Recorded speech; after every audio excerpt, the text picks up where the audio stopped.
Bismillahirrahmanirrahim. Assalamualaikum warahmatullahi wabarakatuh. Al-Fatihah ila ruhi Sayyidina wa Habibina wa Syafi'ina Rasulillah Sayyidina Muhammad ibn Abdillah sallallahu alaihi wa ala alihi wa sahbihi wa azwajihi wa dhurriyyatihi.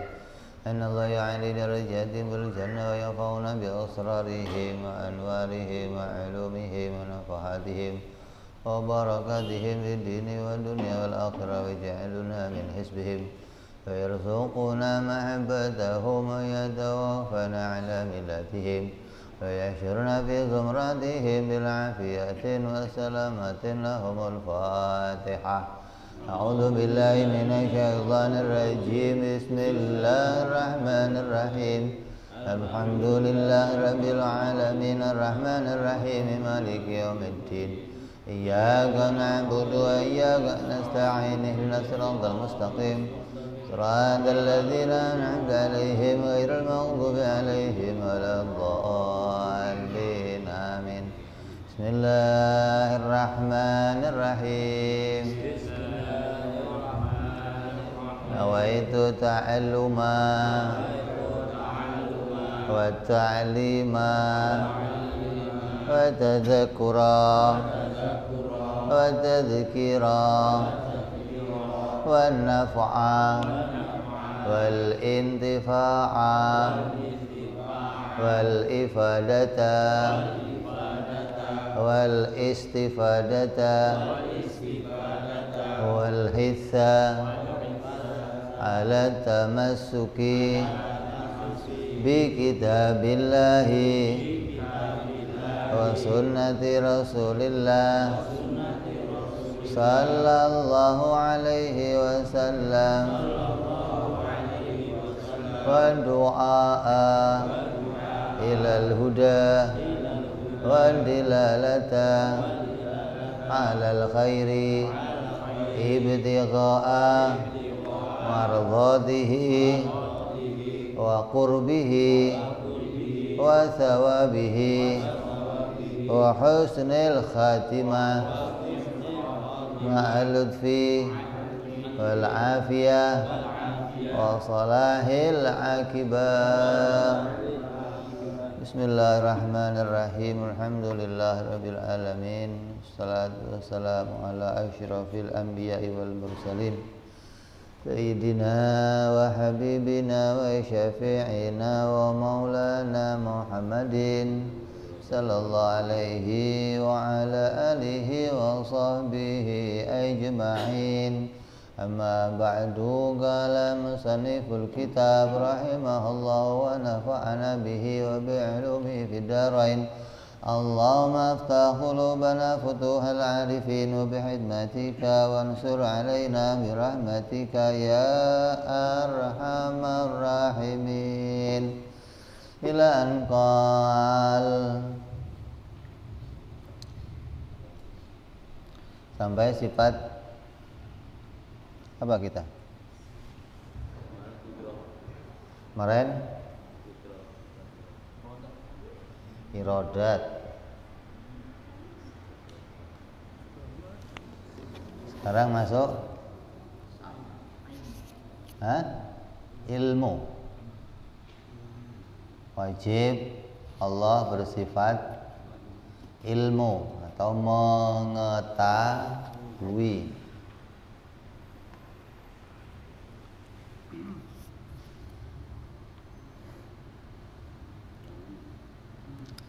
Ya, wajib yang berikutnya adalah wajib kita mengetahui bahwa Allah Subhanahu wa taala bersifat ilmu atau bersifat mengetahui.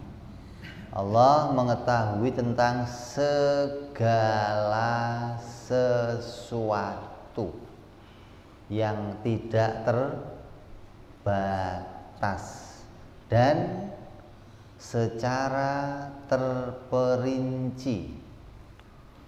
Yang Allah ketahui itu segala sesuatu yang tidak terbatas dan mengetahuinya secara terperinci, mendetail, satu persatunya Allah ketahui. Dan Allah mengetahui, pengetahuannya Allah itu tidak tersimpan di dalam hati. Artinya apa? Ilmunya Allah itu bukan disimpan pada sebuah alat. Hati itu apa? Alat. Hati itu sama kayak kartu memori, alat untuk menyimpan pengetahuan. Nah, ilmunya Allah nggak tersimpan seperti itu, karena Allah itu zatnya tidak tersusun-susun dari anggota-anggota. Kalau kita kan zatnya tersusun dari anggota-anggota, maka pada diri kita terbagi-bagi. Ilmu tersimpan dalam hati. Kalau mau melihat pakainya mata, mau mendengar pakainya telinga, karena tersusun dari berbagai alat-alat atau organ-organ yang menjadi satu, namanya manusia.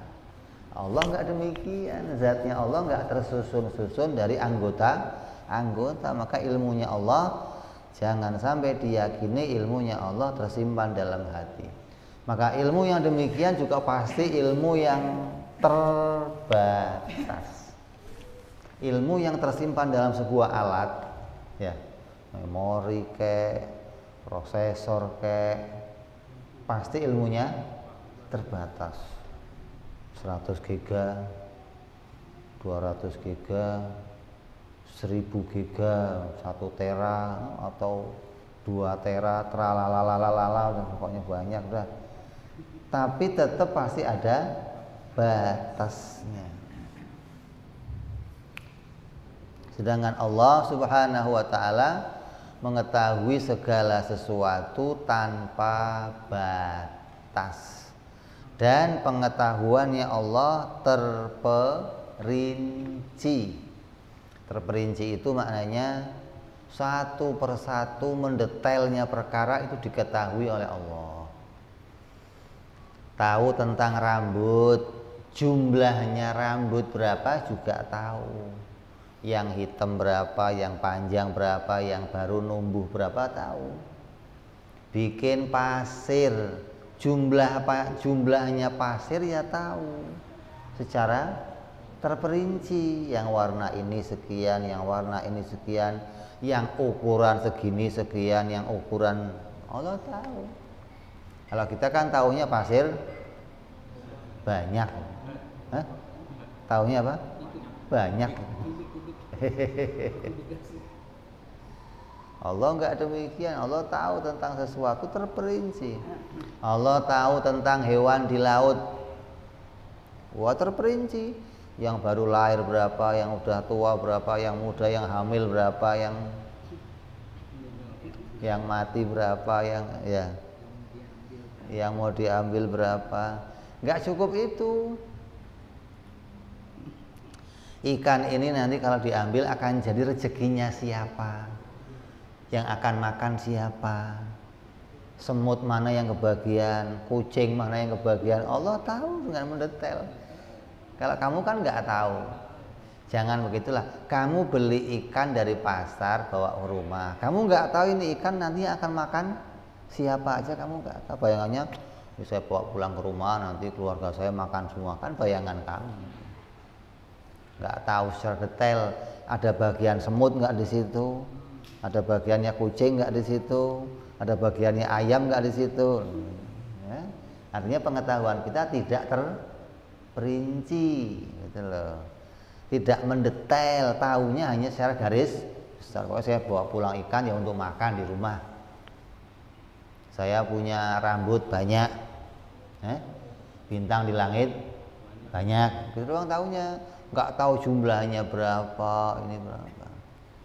Hal yang demikian tidak bagi Allah. Allah tahu secara terperinci. Jangan sampai pahamnya kita kayak orang-orang Mu'tazilah, lagi-lagi Mu'tazilah nih.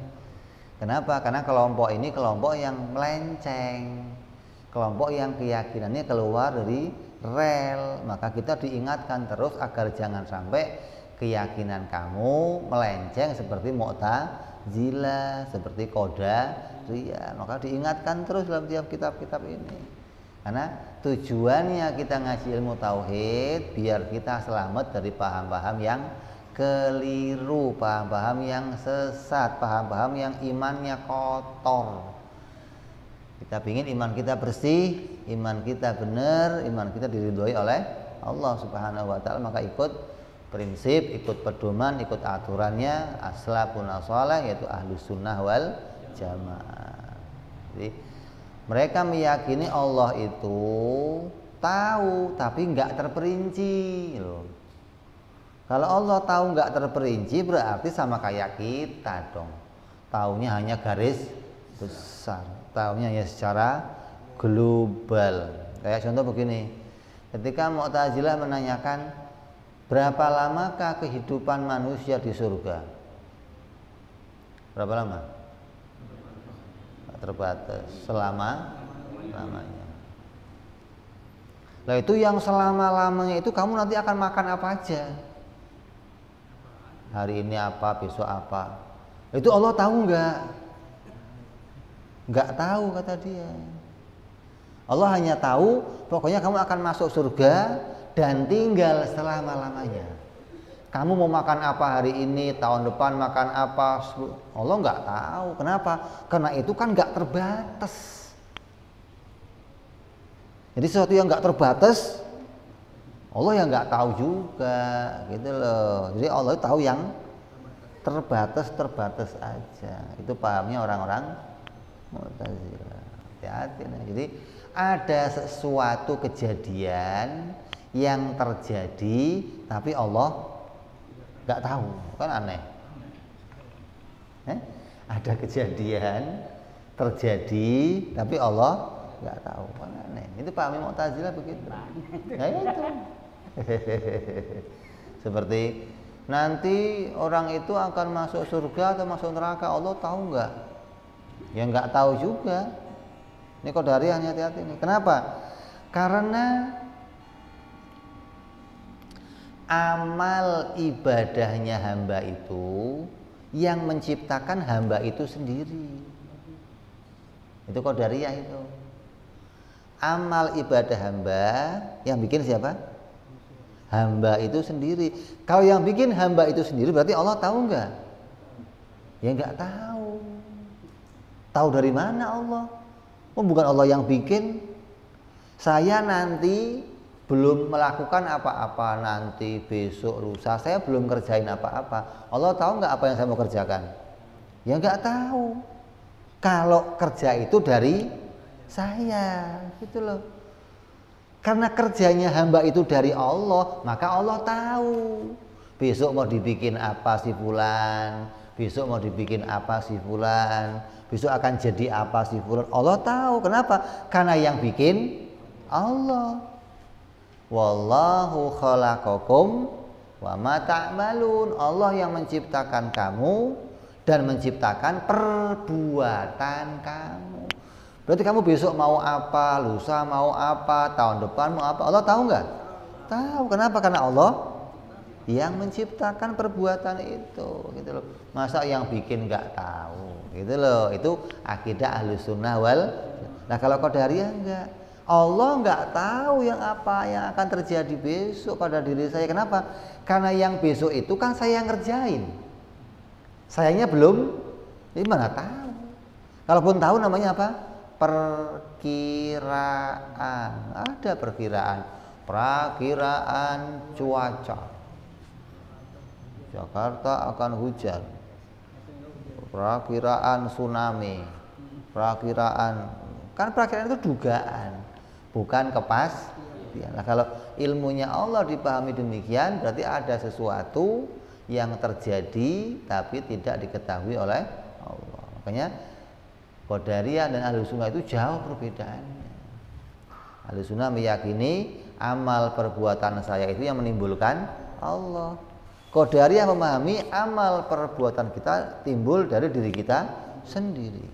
Allah kan ngasih kita tenaga, maka dengan tenaga itu kita melakukan kegiatan, bisa bekerja, bisa dengan modal kekuatan yang Allah berikan. Lah, saya mau kemana? Ya terserah saya. Allah tahu nggak? Ya nggak tahu. Kalau Allah tahu, taunya dari mana Allah? Nebak-nebak, menduga-duga, kan nggak beres begitu namanya. Dengan ilmunya Allah itu secara terperinci hingga detail. Saya sekarang nafasnya berapa kali hari ini, kedip saya berapa kali, Allah tahu. Nggak cuman kedipnya kamu, kedipnya kita, kedip yang sekarang bersama maksiat atau taat, Allah tahu. Kedip lagi maksiat apa taat, Allah tahu. Kedip lagi maksiat atau taat, Allah tahu. Sekali kedip ngelirik sana cewek, kedip. Ya. Dosa kita sama kedipan mata kita banyak mana?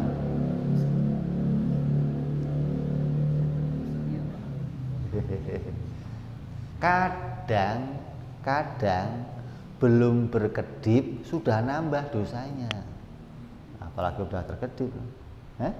Kadang belum berkedip dosanya udah nambah. Coba kenapa? Karena melotot, ada cewek melotot, kan nggak kedip, dosa terus. Belum kedip udah dosa, apalagi tambah kedip. Dosa tok isinya. Dan itu Allah ketahui. Nafas kita bersama zikir atau bersama maksiat, kedip kita bersama zikir atau maksiat, gerak jalan kita bersama zikir atau maksiat, itu diketahui oleh Allah secara terperinci. Ya, kita sudah paham tentang sekilas ilmunya Allah. Jadi kita wajib tahu Allah itu maha mengetahui. Artinya apa? Artinya Allah memahami, Allah mendeteksi, Allah menemukan segala macam perkara secara keseluruhan, gak terbatas. Baik itu perkara itu yang berkaitan dengan dirinya sendiri atau dengan makhluknya. Jadi Allah mengetahui terperinci itu baik yang berkaitan pada dirinya sendiri maupun pada makhluknya. Seperti nama-nama Allah ada berapa? Itu yang kamu tahu, segitu doang ya? Nama Allah segitu doang. Kalau saya menyebut nama Allah di luar Asmaul Husna boleh nggak? Boleh, asal nama itu berkaitan dengan nama kesempurnaan. Sempurna itu apa? Tidak ada kekurangan. Artinya sempurna itu sesuatu yang layak mendapatkan pujian, itu sempurna. Bukan cuman nggak ada kekurangan, bukan, tapi layak mendapatkan pujian. Semua asma Allah, semua sifat-sifat Allah itu sifat yang layak mendapatkan pujian. Maka sifat Allah sempurna lah. Sifat kesempurnaan Allah ada berapa? Yang nggak terbatas. Nah Allah tahu nggak? Tahu secara terperinci, gitu dong. Ya, jangan sampai kita mengatakan bahwa yang sesuatu yang nggak terbatas itu Allah nggak mengetahui. Oh, keliru. Allah mengetahui secara terperinci pada perkara yang tidak terbatas. Nah kalau makhluk yang nggak bisa, wong makhluknya aja terbatas. Pengen tahu yang tidak terbatas, lah mana bisa. Nah, terus kalau makhluknya itu pengen mengetahui, maka pengetahuannya pasti dibatasi. Walaupun itu pengetahuannya para nabi, tetap pengetahuannya terbatas. Kenapa? Karena makhluk itu berada pada keterbatasan, nggak bisa memasuki sesuatu yang tidak terbatas. Terus Allah mengetahui tidak dengan hati, Allah mengetahui secara terperinci, Allah mengetahui segala sesuatu baik yang menyangkut dirinya maupun dirinya makhluk. Terus apa yang Allah ketahui? Kalau mau kita ukur pakai akidah, yang Allah ketahui 3 perkara. Segala perkara yang wajib, segala perkara yang mustahil, dan segala perkara yang jaiz. Yang wajib apa? Yang wajib ya yang berkaitan dengan dirinya Allah. Sifat-sifat Allah, Allah wajib wujud, Allah wajib qidam, Allah wajib baqa, Allah wajib mukhalafah. Allah tahu nggak? Kamu aja tahu, Allah nggak tahu. Kamu aja tahu Allah wajib wujud, qidam, baqa, apalagi Allah wajib mengetahui hal-hal tersebut. Dan kalau kita tahunya cuma 20, Allah tahu sifat sempurnanya nggak terbatas. Itu sifat-sifat wajib pada dirinya Allah subhanahu wa ta'ala. Jadi yang wajib bagi Allah semua Allah tahu. Terus Allah tahu pula perkara yang mustahil. Apa yang mustahil? Sesuatu yang tidak akan mungkin ada pada dirinya Allah. Apa yang nggak akan ada pada dirinya Allah contohnya? Nggak punya istri, nggak punya anak. Allah nggak butuh istri, Allah nggak butuh anak. Mata khola waladan wala sahibatan. Apalagi di antara perkara yang mustahil? Lawannya dari perkara yang wajib, kan mustahil. Allah mustahil tiada, Allah mustahil berawal, Allah mustahil berakhir, Allah mustahil ada samanya, Allah mustahil mati, Allah mustahil lemah, Allah mustahil bodoh, Allah mustahil buta, Allah mustahil tuli. Itu adalah lawan dari perkara yang wajib. Dan yang mustahil itu Allah ketahui juga tidak terbatas. La ta'khudhuhu sinatun. Apa hukumnya itu? Enggak pernah ngantuk dan tidur bagi Allah mustahil. Jadi perkara yang mustahil itu enggak terbatas bagi Allah. Dan itu semua diketahui oleh Allah. Makanya Allah tahu dirinya itu nggak mungkin begini, nggak mungkin begini, nggak mungkin. Allah tahu. Walaupun dirinya difitnah sama hamba-hambanya, ya nggak ada kaitannya. Allah nggak dendam. Awas lu minta fitnah ya, awas lu. Ya enggak. Difitnah punya anak, difitnah duduk di langit. Kan fitnah itu mustahil bagi Allah, tapi disifatkan kepada Allah. Allah kalau malam-malam turun, naik lagi, itu kan bagian dari apa? Fitnah untuk Allah. Allah nggak begitu kok dituduhnya begitu, gimana sih? Itu kan luar biasa. Jadi itu perkara yang mustahil bagi Allah, itu pun diketahui secara terperinci, secara mendetail. Allah tahu satu persatu perkara-perkara yang mustahil, yang tidak terbatas pada dirinya. Yang ketiga, Allah tahu pula perkara yang jaiz. Apa yang jaiz? Yang berkaitan sama perbuatannya Allah. Perbuatan Allah ada berapa? Perbuatannya Allah ada berapa? Satu. Ya, mencipta. Udah, nggak ada yang lain, nggak ada. Perbuatan Allah hanya satu, apa? Sudah, apalagi yang lain? Nggak ada.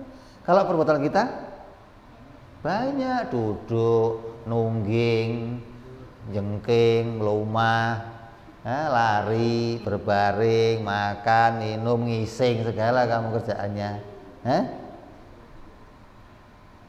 Kalau kerjaannya Allah satu, menciptakan. Nah, Allah mengetahui yang diperbuatnya.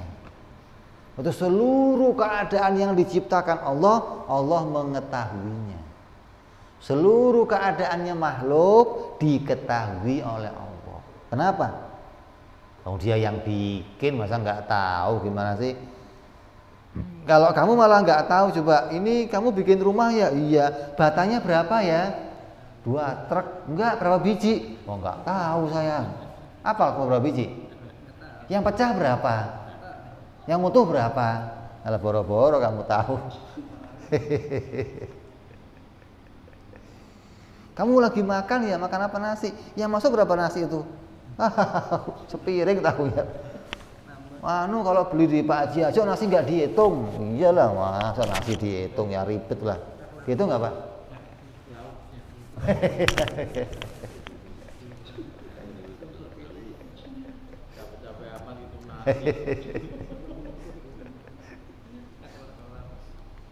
Ya dihitung, tapi dihitung pakai ukuran kita yang kita tahu, pakainya piringan gitu loh.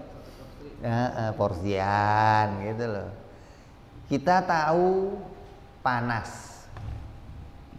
Oh panas nih. Berapa suhunya? Nggak tahu. Jadi tahunya kita nggak terperinci. Kita tahu, oh dingin nih. Berapa suhunya? Nggak tahu. Kita tahu anak kita, oh panas anak saya loh. Berapa suhunya? Nggak tahu. Lah Allah tahu jelas. Allah bikin badan kamu panas dan Allah tahu berapa panas yang akan Allah tetapkan pada diri kamu. Allah bikin buah manis. Berapa sendok gulanya? Hah? Berapa sendok gulanya? Wong kamu aja kadang bikin teh, utek. Udah dikasih gula masih bukan manis. Loh, kamu tahu nggak udah dikasih gula aja pasti belum tahu, masih dicobain. Ini namanya kita ini tahunya terbatas. Ya. Jadi segala yang berkaitan sama makhluk yang menyangkut perkara jaiz diketahui Allah secara terperinci. Besok nasib saya bagaimana, jodoh saya siapa, saya akan mati di mana, akan kawin sama siapa, akan punya anak berapa, itu detail Allah mengetahui secara terperinci yang berkaitan sama keadaan-keadaan makhluk. Ya, jadi yang wajib diketahui oleh Allah, yang mustahil diketahui oleh Allah, juga perkara yang jaiz. Jadi perkara yang jaiz jangan kamu sempitkan, jangan kamu batasi, pokoknya jodoh, mati, rezeki. Yang lain enggak? Cuma 3 doang. Jodoh, mati, yang lain enggak? Ya semua yang berkaitan sama makhluk, gitu loh. Terperinci nasib kita akan apa, besok akan bagaimana.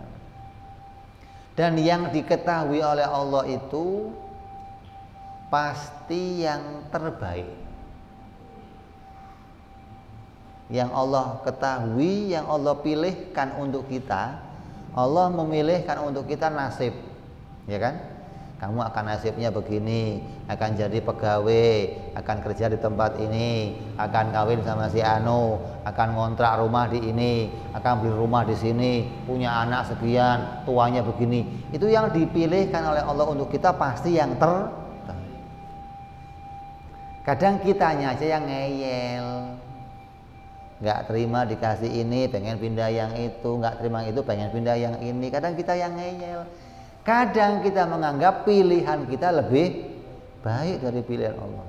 Pengen kawin sama Siti, oh nggak bisa, pokoknya harus Yuli. Saya nggak mau yang lain, pokoknya kalau nggak ini saya mati, nggak apa-apa, kan repot. Dianggap pilihannya lebih baik. Saya mau kerja jadi PNS, pokoknya kalau nggak PNS saya nggak mau ngapa-ngapain. Begitu gagal jadi PNS, stres. Hah? Nyalon jadi lurah, gagal, stres, masuk rumah sakit jiwa. Makanya ini sebentar lagi banyak orang rumah sakit jiwa pada penuh ini. Waktu calon-calon apa ini? DPR, legislatif, ya rumah sakit gila tambah aja penuh. Kenapa? Stres. Jadi dia punya pilihan, dianggap pilihannya itu yang terbaik. Dipikir apa yang dia ketahui tentang pilihannya itu yang terbaik, padahal nggak pilihan. Yang diketahui oleh Allah itu yang terbaik pada hambanya. Kok saya dipilihkan tinggal di sini? Kok saya dipilihkan kawin sama si Anu? Kok saya dipilihkan punya anak sekian? Dipilihkan kerja, itu yang terbaik untuk kamu dari Allah. Jangan dianggap kenapa ya Allah kok begini pilihannya ya? Kenapa? Oh. Ya, jadi jangan sampai kita menganggap pilihan kita lebih baik dari pilihannya Allah. Kenapa? Karena Allah mengetahui secara sempurna. Allah tahu secara mendetail.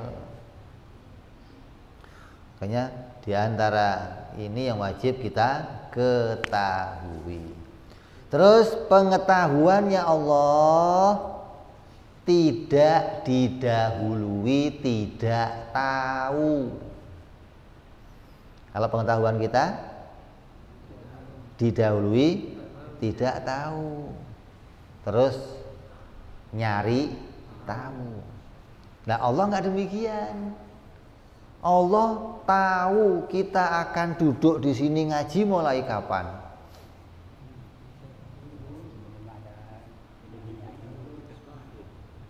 Hah? Lah iya, kapan Allah tahunya? Awalnya kapan? Udah tahu. Berarti nggak ada permulaannya, gitu loh, ya kan? Bukan terus, oh Allah tadinya belum tahu, setelah itu baru tahu. Nggak ada begitu, nggak ada. Sutradara kok taunya belakangan kan aneh. Sutradara kan taunya duluan, masa belakangan? Lah sutradara begitu, ini gambarannya. Lah kalau Allah ya nggak ada permulaannya, karena ilmunya Allah itu nggak nambah, nggak kurang.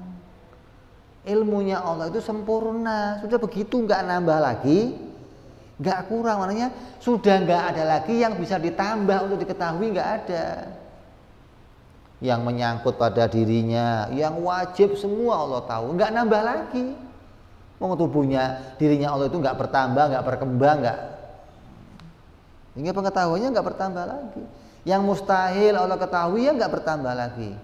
Begitupun yang jaiz sempurna Allah ketahui, yang sudah terjadi, yang sedang terjadi, yang akan terjadi. Terus satu lagi apa? Hah? Yang tidak akan terjadi, itu dong. Yang sudah terjadi mana? Dulu.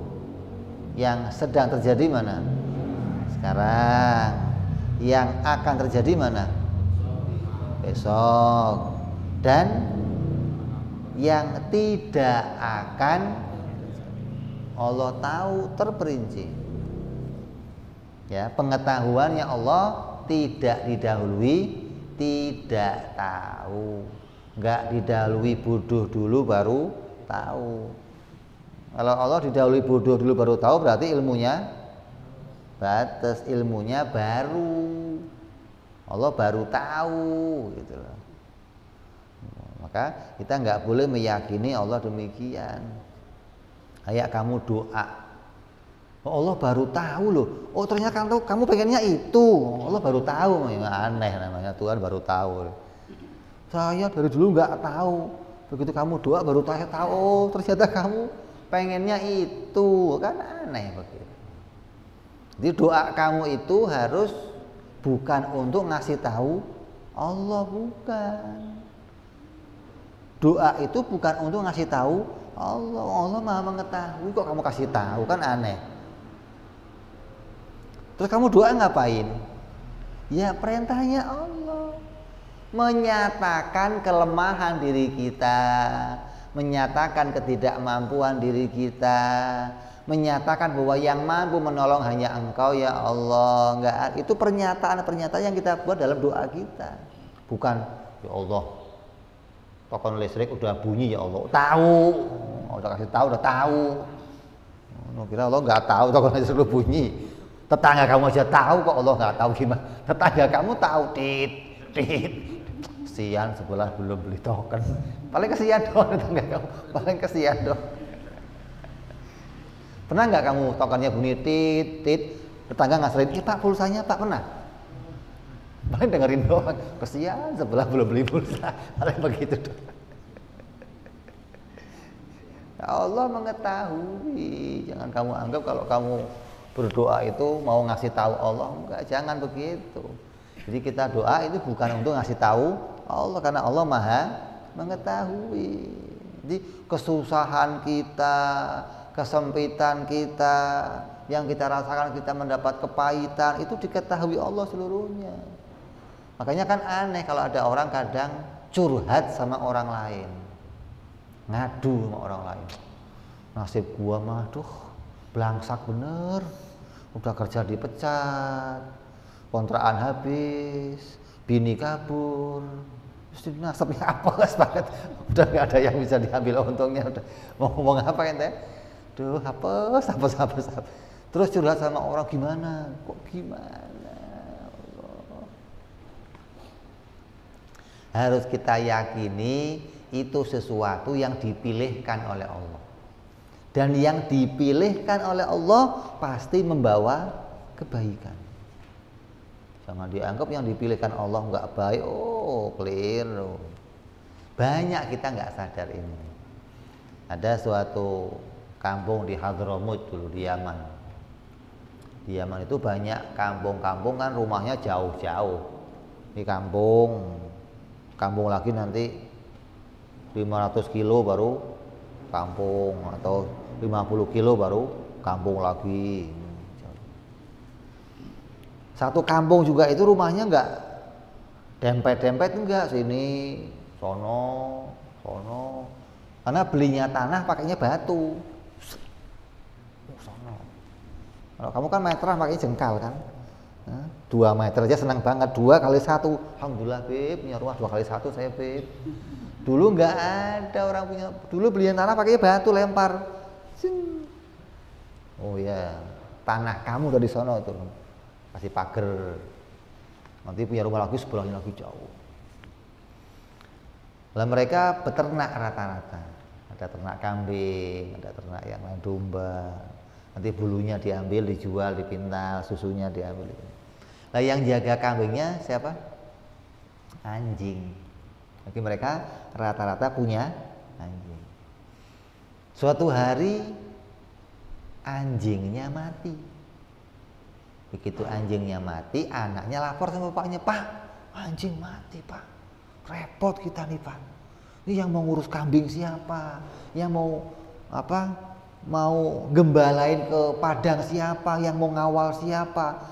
Kalau diserang serigala gimana? Wah kacau nih Pak anjing. Kata bapaknya apa? Alhamdulillah, itu yang baik. Baik gimana Bapak? Anjing mati kok baik? Anaknya nggak terima. Bapaknya wali, anaknya bukan wali, kan nggak paham. Bener begitu malam harinya perampok datang. Lah perampok itu pada zaman itu untuk mendeteksi rumah-rumah mereka cukup dengerin suara anjingnya. Oh rumah lagi sono babat, serumah habis. Sak ternaknya, sak hartanya, ini diem. Anjing sana, samperin lagi sana. Sampai sekampung habis semua, yang nggak habis rumahnya dia doang. Begitu pagi-pagi tetangga geger semua. Dirampok semalam, ada bandit sekelompok orang. Kata anaknya, alhamdulillah Pak anjingnya mati ya Pak. Tadi nggak senang kamu anjing mati. Sekarang alhamdulillah. Kan saya ngomong alhamdulillah ini yang terbaik dari Allah. Kamu nggak terima saya ngomong loh. Jadi yang Allah pilihkan itu pasti yang baik. Tapi kadang kita nggak ngerti gitu loh. Hingga menganggap yang kita ketahui lebih baik dari yang Allah pilihkan. saya mau nyalon lurah. Orang nasihatin jangan. Pokoknya lurah yang terbaik untuk saya nyalon. Begitu nggak jadi stres. Duh, ya Allah kenapa nggak jadi, udah 2 miliar habisnya ya. Sawah habis 2 hektar. Oh mau jadi lurah kok 2 miliar, itu mau jadi lurah. Lah dianggap ketika nggak jadi itu hal yang buruk untuk dia. Sampai stres kan berarti perkara yang buruk. Dia nggak tahu itu yang terbaik untuk dirinya, nggak ngerti.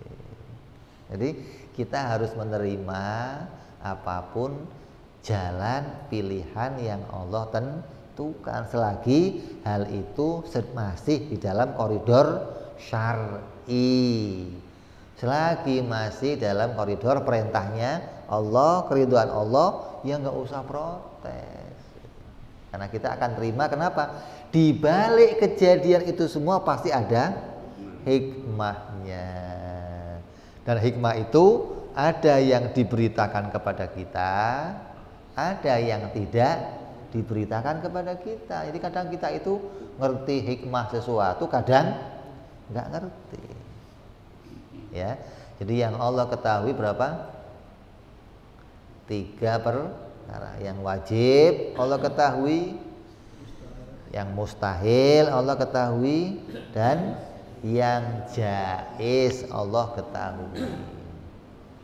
Jadi Allah tahu ini orang akan zina, ini orang akan minum arak, ini orang akan riba, ini orang akan. Lah kalau Allah tahu ngapain nggak dikasih tahu? Jahat dong Allah. Kok jahat gimana sih lo? Kok jadi jahat-jahat? Saya mau nanya, kalau kamu ujian di kelas, ujian apa? Sekolahan.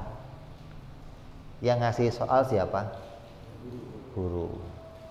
Guru ketika lihat jawaban kamu salah, diingetin nggak? Tahu nggak dia? Jahat dong gurunya. Udah tahu saya jawabannya murid salah kok diem aja.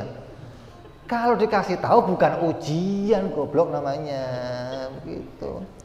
Kan dunia ini ujian buat kita. Darul amal, tempatnya beramal. Allah kasih pelajarannya nih, ulama dikasih, Quran dikasih, kiai dikasih, habib dikasih, ilmu dikasih. Terus soalnya dikasih, jawabannya dikasih. Lengkap dikasih semua. Kok kamu salah jawab? Jalan mau ke masjid, majelis taklim, lihat dangdutan, lirik-lirik, belok. Ini kan kamu yang belok, kamu yang milih kamu. Kalau memang salah, ingetin dong. Udah diingetin belum? Kamunya aja yang milihnya belok ke situ. Parkir sebentar. Kelamaan, betah. Jadi jangan kamu anggap bahwa kalau Allah tahu yang pada maksiat Allah nggak ngasih tahu. Oh, itu dijadikan Allah. Kenapa? Allah menjadikan sesuatu itu nggak pernah dipaksa hambanya untuk maksiat, nggak ada. Nggak ada hamba yang tangannya tahu-tahu jalan sendiri, pegang botol sendiri, minum sendiri, nggak ada begitu, nggak ada. Orang kalau mau nyekek botol ya timbang-timbang dulu, enak kayaknya ini. Dia yang milih, dia yang begitu. Ya. Jadi kita mengetahui sekarang tentang ilmunya Allah Subhanahu wa Ta'ala. Ini nggak pakai tit nih, titnya mati. Kita masuk Isya, kita dengar adzan Isya sebentar. Wallah.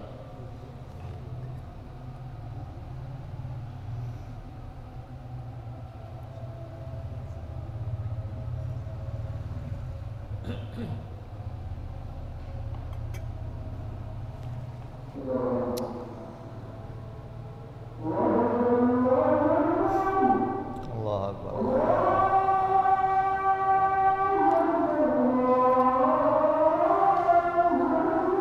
Allahu Akbar. Allahu Akbar.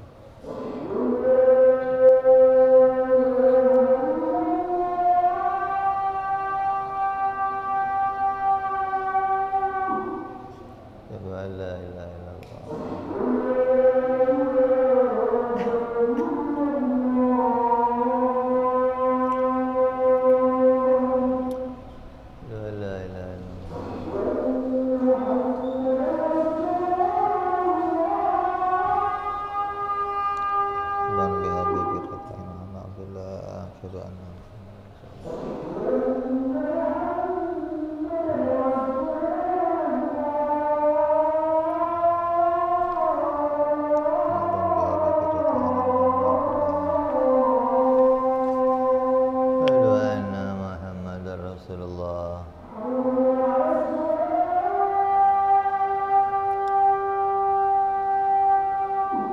haula wala quwwata illa billahil aliyyil azim.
Allahumma rabb hadhihi ad-da'wati at-tammah salatul qaimah a'ti sayyidina Muhammadil wasilata wal fadilah wa syarafa wa darajatul 'aliyyah rafi'a wa ba'dal maqam al-mahmud alladhi wa'ada ya arhamar rahimin rabbi ighfir li wa li walidayya rabbi ighfir li wa li walidayya rabbi ighfir li wa li walidayya ya Allah rabbi ighfir li wa li walidayya rabbi ighfir li wa li walidayya warhamhuma kama rabbayana shaghira Allahumma barik lana wa fi auladina wa hifadhum wa la tadurruhum wa rizukna birrahum wa fiqhum li ta'atik Allahumma barik lana wa lahum bil hal wal ma'al wal iyal bijahi kabirul muta'al wa sallallahu ala sayyidina Muhammadin wa ala alihi wa sahbihi wa sallam walhamdulillahi rabbil alamin. Kita lanjut sedikit. Wajib Allah bersifat ilmu, lawannya mustahil bodoh. Mustahil Allah itu bodoh atau yang semakna dengan bodoh. Apa yang semakna dengan bodoh? Bodoh itu ada berapa? Ada dua. Bodoh itu ada dua macam.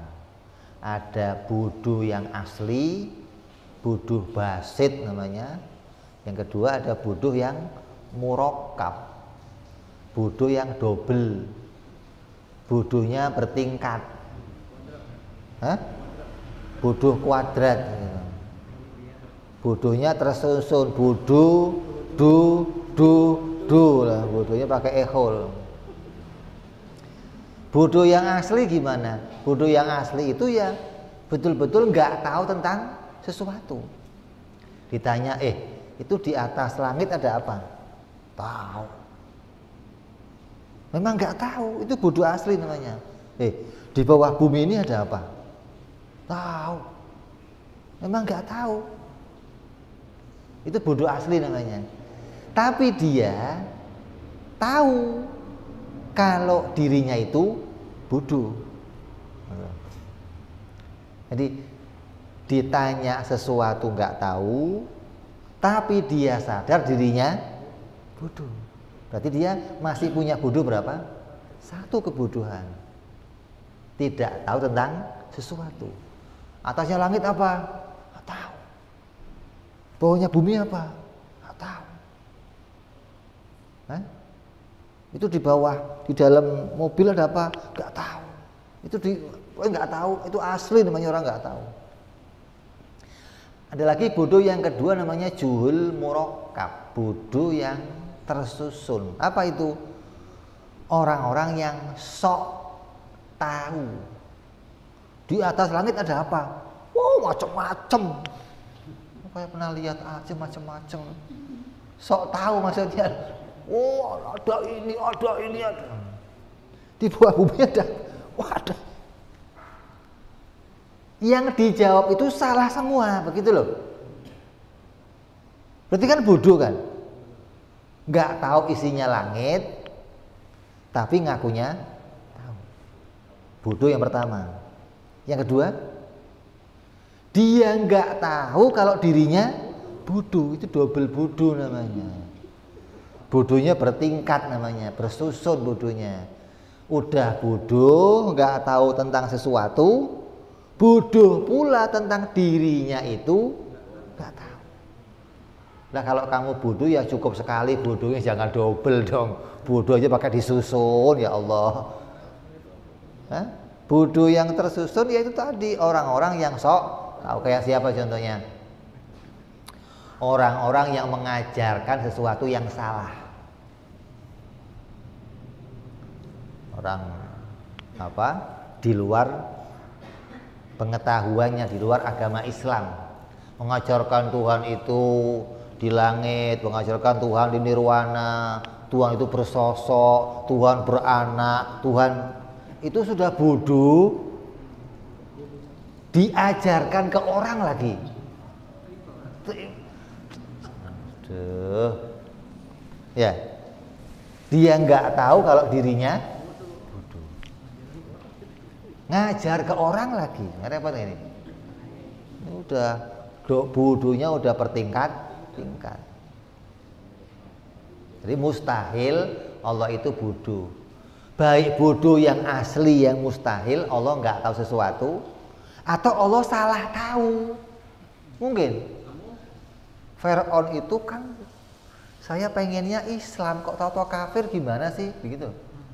Allah salah tahu gitu. Mustahil gitu loh. Bodoh itu mustahil bagi Allah. Baik mustahil bodohnya yang asli nggak tahu sesuatu, atau salah mengetahui. Termasuk pula yang mustahil bagi Allah mengetahui sesuatu dengan kira-kira. Ini kira-kira nanti akan hujan. Kira-kira akan hujan loh. Lu kira BMKG.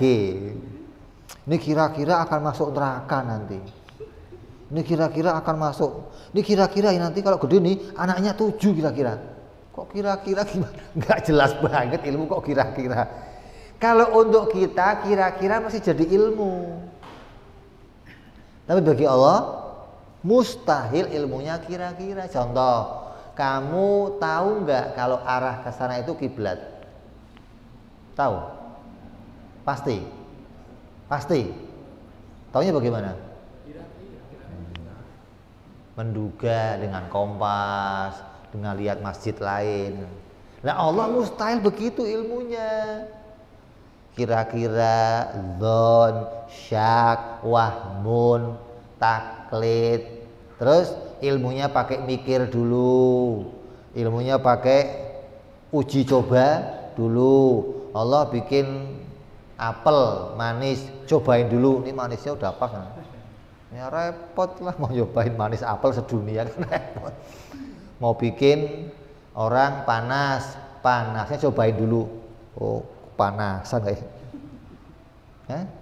Kamu cobalah bikin upil, kalau nggak bolak-balik nyobain, kurang asin, keasinan. Bikin upil aja ribet. Jadi ilmu yang kira-kira bukan ilmunya Allah Subhanahu wa ta'ala. Semua itu kira-kira, dzon, syak, juhul, itu semua masuk perkara yang mustahil bagi Allah. Wajib Allah berilmu, mustahil Allah bodoh, dan yang termasuk perangkat-perangkatnya bodoh, semuanya mustahil bagi Allah Subhanahu wa ta'ala, ya. Insyaallah kita sambung yang berikutnya, sifat-sifat yang lain yang wajib bagi Allah Subhanahu wa ta'ala. Wallahu a'lam bishawab. Wa ila hadratin Nabi. Al-Fatihah. A'udzu billahi minasyaitonir rajim. Bismillahirrahmanirrahim. Alhamdulillahi rabbil alamin arrahmanir rahim maliki yaumiddin. Iyyaka na'budu wa iyyaka nasta'in. Ihdinas siratal mustaqim. صراط الذين أنعمت عليهم غير المغضوب عليهم ولا الضالين آمين يا ربنا اعترفنا بأننا اقترفنا وأننا أسرفنا على لظى أشرفنا فتب علينا توبة تغسل كل عوبة واستر لنا عوراتي وآمن رواتي واغفر لوالدينا ربي ومولودينا والآل والإخوان وسائر الهلان وكل ذي محبة أو جيرة أو صحبة والمسلمين أجمع آمين ربي فضلا وجودا منا لا باكتساب